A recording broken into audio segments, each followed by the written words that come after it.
Hello, bachcho. Let's see the question. The question says that which of the following statement is or are correct? Every skew symmetric matrix is non-invertible if A and B are two 3 cross 3 matrices such that AB is equal to 0, then at least one of A and B must be null matrix. If the minimum number of ciphers in a upper triangular matrix of order n is 5050, then the order of matrix is 101. If A and B are two square matrices of order 3, then such that determinant A is equal to 5, determinant B is equal to 2, then determinant of 10 multiplied by AB is equal to 10 to the power 4. तो हमको यहाँ से क्या करना है, इनमें से बताना है कौन कौन से स्टेटमेंट्स करेक्ट हैं। तो सबसे पहले मैं की कॉन्सेप्ट की बात करता हूँ। की कॉन्सेप्ट क्या होगा हमारे पास में, देखो हम बोल सकते हैं की कॉन्सेप्ट हमारे पास क्या है, determinant of determinant of every odd order skew symmetric odd order skew symmetric matrix is 0। हमेशा स्क्यू सिमेट्रिक मैट्रिक्स अगर ऑड ऑर्डर की हुई तो ही उसका डिटर्मिनेंट कितना आएगा, 0 आएगा, अदरवाइज 0 नहीं आएगा। ये हुई पहली बात। अब देखो दूसरी बात हम बात करते हैं यहाँ पे, नंबर ऑफ साइफर्स। देखो number of number of ciphers, minimum number of ciphers. Okay, तो minimum number of ciphers in an upper triangular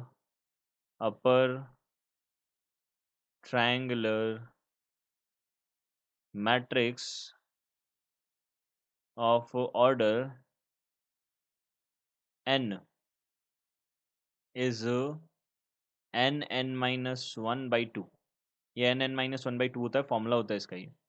और इसी के बाद हम यहाँ पे एक और लिख सकते हैं, देखो कि ए का डिटर्मिनेंट जो होता है, अगर ए जो है एन ऑर्डर का हो तो के टू दी पावर एन, और डिटर्मिनेंट ऑफ ए आ जाता है। इसी के साथ डिटर्मिनेंट ऑफ ए बी जो है वो किसके इक्वल होता है, determinant A multiplied by determinant B के इक्वल होता है। इनका हम यहाँ पे यूज़ करने वाले हैं। तो सबसे पहला स्टेटमेंट जो है उसको देख लेते हैं। तो सबसे पहला स्टेटमेंट क्या बोल रहा है, every skew symmetric matrix of non every skew symmetric matrix is non invertible. अब देखो इन्वर्टिबल का मतलब हो गया नॉन जीरो आए, नॉन इन्वर्टिबल का मतलब डिटर्मिनेंट क्या हो। देखो यहाँ पे non invertible it means determinant कितना आना चाहिए, 0 आना चाहिए।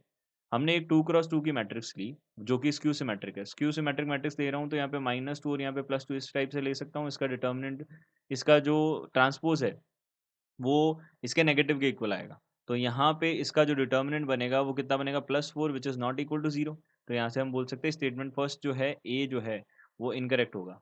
फर्स्ट स्टेटमेंट जो है वो इनकरेक्ट होगा, फर्स्ट स्टेटमेंट को हम इनकरेक्ट बोलेंगे। तो यहाँ पे फर्स्ट स्टेटमेंट इनकरेक्ट हो गया। सेकंड स्टेटमेंट की बात की, सेकंड स्टेटमेंट क्या बोल रहा है, ए एंड बी दो हमारे पास में 3 क्रॉस 3 की मैट्रिसेस है। अगर ए बी 0 है तो at least one of A and B must be null matrix. कोई अगर ए बी 0 है, अगर ए बी का मल्टीप्लिकेशन 0 है तो ए या बी में से कोई ना कोई एक तो नल मैट्रिक्स होगा ही, कोई नेसेसरी नहीं है, ये ट्रू नहीं है। देखो कैसे, ए इज इक्वल टू, यहाँ से हमने एक मैट्रिक्स उठाई 1 0 0 0 0 0 0 0 1, नल नहीं है।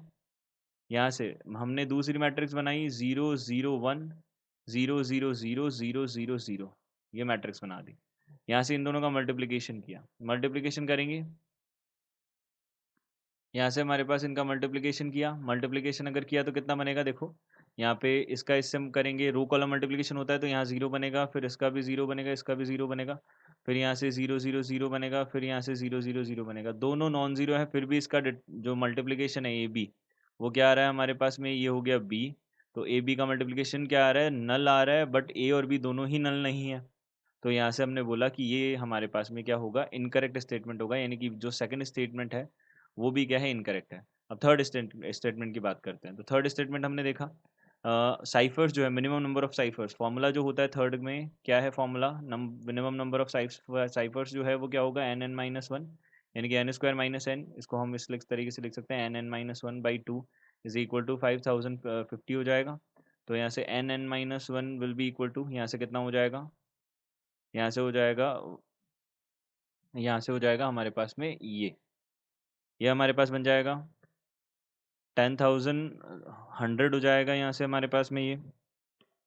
अब देखो, यहाँ से हमने अगर n का वैल्यू कितना लिया, 101 लिया, तो 101 लेने पे यहाँ पे कितना बनेगा, 101, और 100 का मल्टीप्लाई करने पे ये आ रहा है, तो यहाँ पे 101 आ जाएगा n। तो यानी कि हम बोल सकते हैं जो ऑर्डर है वो कितना हो जाएगा, 101 हो जाएगा।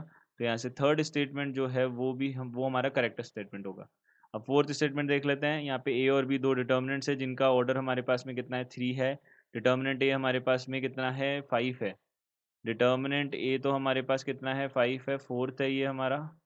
डिटर्मिनेंट बी जो है वो कितना है, 2 है। डिटर्मिनेंट हमारे पास में क्या निकालना है हमको, डिटर्मिनेंट हमको फाइंड आउट करना है 10ab। तो यहाँ से 10ab कितना होगा ये देखना है। तो 10ab, सबसे पहले हमने कांस्टेंट है, कांस्टेंट को बाहर निकाला तो 10 टू द पावर 3 आ जाएगा, फिर डिटर्मिनेंट ए भी आएगा। अब यहाँ से 10 टू द पावर 3 है, determinant A multiplied by determinant कितना आ जाएगा, बी आ जाएगा, ये बनेगा। तो यहाँ से 10 to the power 3 multiplied by 2 multiplied by 5 आ जाएगा। 10 टू दी पावर कितना बन जाएगा, 4 बन जाएगा, ये हमारे पास बन जाएगा।